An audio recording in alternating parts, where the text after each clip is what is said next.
Hi everyone, I'm Dr. Baker and I'm here to talk to you today about obesity. Obesity is defined as a body mass index greater than 30.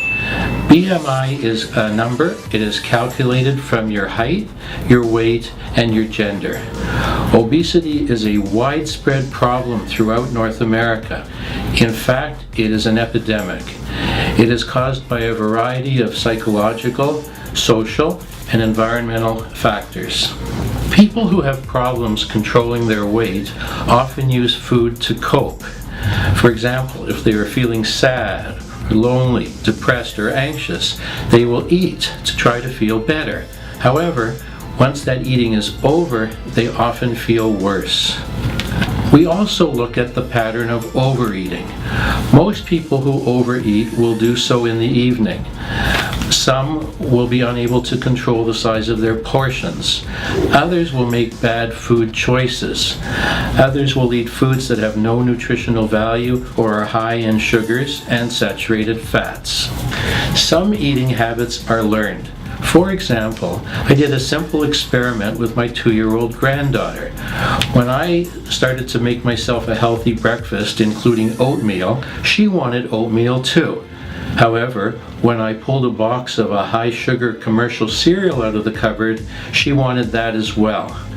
It's important to learn from this that we mustn't conclude too quickly that some obesity is genetic and some is environmental, because when we see a family where everyone is obese, we need to research and find the reason why. I'm reminded of a woman who I treated many years ago. She was quite obese, about 250 pounds. I supervised a weight loss program for her, and she would quickly lose about 50 pounds, then stop, then put it all back on. This occurred about 3 years in a row. Finally, I said to her, "We have to talk."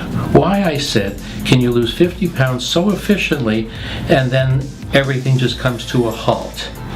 Well, it took a lot of time and a lot of conversation, but eventually she was able to disclose that when she was a young woman and quite lean at the time, she was the subject of a violent assault.